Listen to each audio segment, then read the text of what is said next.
ravi de vous retrouver et une nouvelle édition de Direct.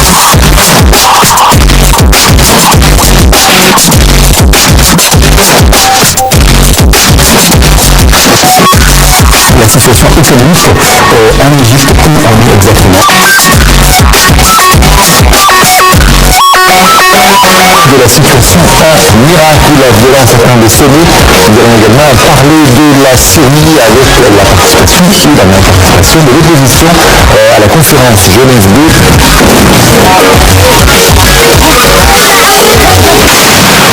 C'est dans la joie et la bonne humeur que les Égyptiens sont descendus par milliers pour célébrer les 40 ans de victoire de la guerre d'octobre.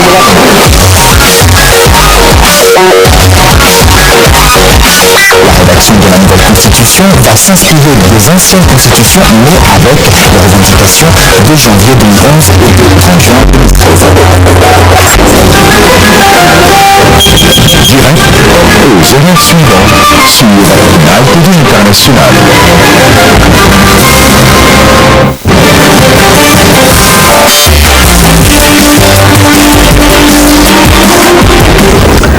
Salut à toutes et à tous, c'est donc de cette prévue à partir de demain, donc pour demain et après-demain, le 9 et 10 février, le président russe Vladimir Poutine en Égypte, une visite à l'invitation du président Abdel Fattah el-Sisi. Et là, on rappelle qu'il s'agit de la première visite du genre depuis 10 ans.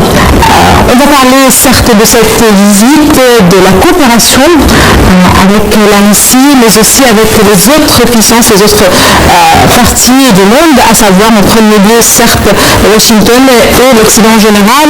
Mais tout d'abord, on va parler des élections législatives prévues le 21 mars, puisque c'était justement aujourd'hui le début du dépôt des candidatures des candidats potentiels à ces élections. Là donc, nous avons le plaisir d'avoir avec nous ce soir pour parler de ces deux dossiers, de ces deux sujets. Monsieur Talat El-Sheikh, bonsoir Monsieur Sheikh, vous êtes membre de l'organisation des écrivains afro-asiatiques, bonsoir. Bonsoir. Et Monsieur Talat El-Sheikh, bonsoir Monsieur Sheikh, vous êtes Salem, pardon, voilà, c'est pas la bouche,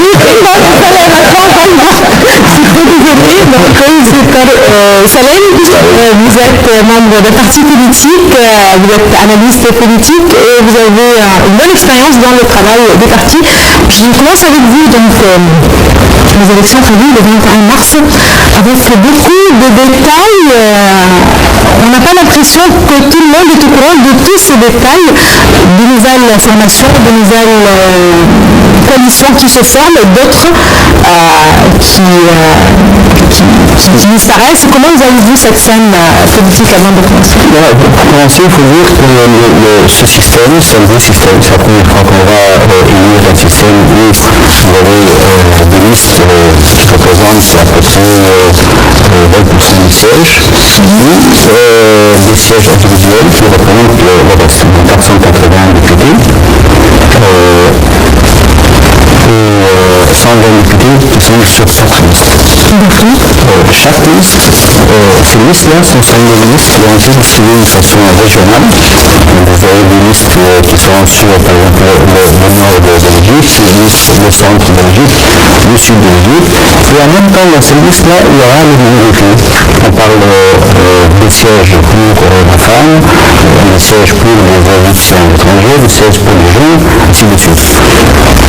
C'est compliqué parce que, en général, c'est très rare dans un système d'élection que vous avez deux listes en même temps des sièges individuels. Voilà, ce qui est, c'est une loi qui a été communiquée il y a quelques mois, qui a aussi donné beaucoup trop de pouvoir au comité qui va superviser les élections. C'est pour cela que chaque fois on a quelque chose de nouveau qui apparaît. De quel point de vue ce pouvoir ou cette activité va être accordée à ce comité? Voilà, ce comité normalement, ça aurait dû être un comité qui fait la supervision, c'est tout. C'est pas un comité qui fait sortir de nouvelles régulations qui n'existent pas dans la loi. Je pense que c'est un des problèmes. Par exemple, on a parlé de les contrôles médicaux. C'est quelque chose qui n'existe pas dans la loi, mais c'est dans leur pouvoir de législer l'anonyme médical des candidats. Quelque chose que les personnes ici dans tel sens, si ce candidat a une maladie par exemple comme le diabète, alors il est candidat ou il n'est pas candidat. Donc, si une dame est enceinte, alors là elle n'est pas malade. Voilà, non, c'est pas parce qu'il n'y a pas de règle. J'imagine qu'il s'agit peut-être des maladies les plus sérieuses et qui doivent affecter le travail de ce candidat. Il n'y a pas de règle, c'est ça. On ne connaît pas les règles. Et c'est une des raisons qu'en même temps, chaque pays, le comité peut promulguer des lois, des régulations qui, vous savez, personne n'a été préparé à ça. Alors, c'est ça qui a un peu avec les médias aussi, on ne se comprend pas très bien qu'est-ce qui se passe. Moi, je suppose que d'ici les 10 jours qui viennent, les choses seront beaucoup plus claires j'espère pour que ces élections soient réussies. Vous espérez que les choses soient plus claires à venir. Est-ce que le temps est assez suffisamment ce chiffre, c'est-à-dire le 21 mars, c'est la date de ces législatives. Aujourd'hui, on parle de ce système un petit peu mixte, complexe, plutôt complexe, mixte uninominal et des listes. C'est une liste où il y a assez de temps,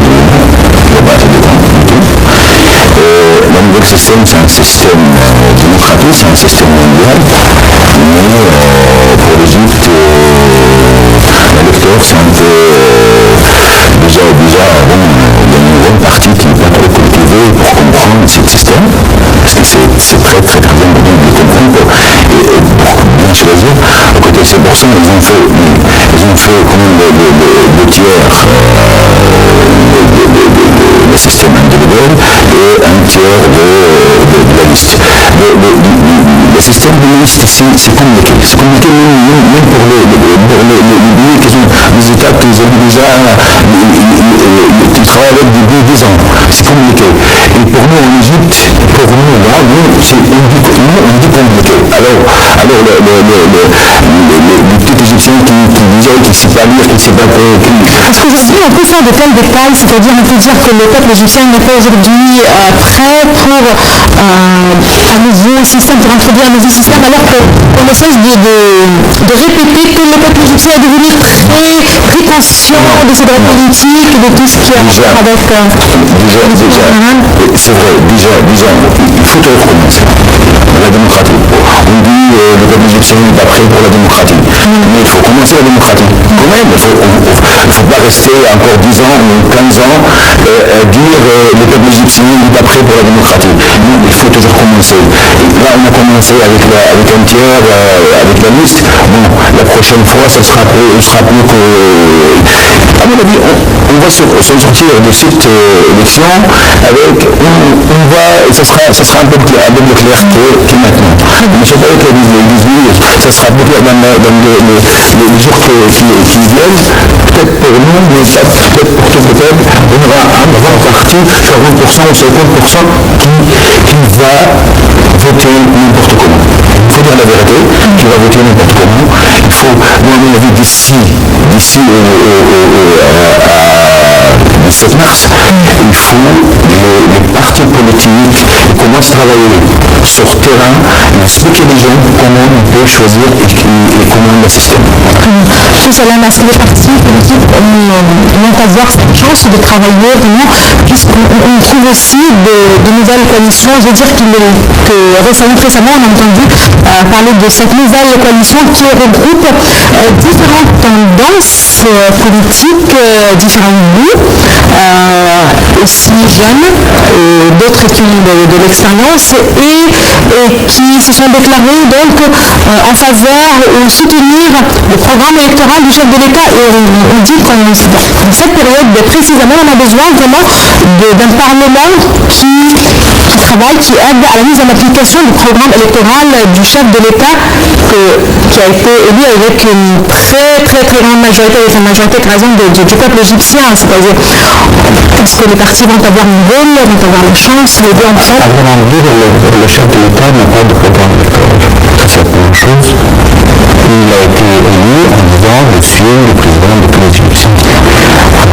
avait pas de programme. Il n'y avait pas de programme électoral. Il n'a jamais eu de programme. Il a refusé de donner ce programme électoral. D'accord. Et là, il a donné, mais juste avant les élections, n'est-ce pas? Non. On va nous faire sortir, je regarde, le barreau du président. Mais de toute façon, il y a un programme. Je représente tous les Égyptiens et je vais prendre le guide vers le futur. Il faut faire ce programme. Et quand on parle de politiciens, il faut faire un programme de politique. Enfin, on fait passer ça. En général, il y a une loi. Tout le monde était d'accord quand même. Oui, enfin, à 86%. Voilà. C'est mieux que bon Dieu. Si c'était à Dieu, il n'aurait pas pris 86%. Enfin, c'est 96%. Mais c'était le contexte aussi, c'est le contexte historique.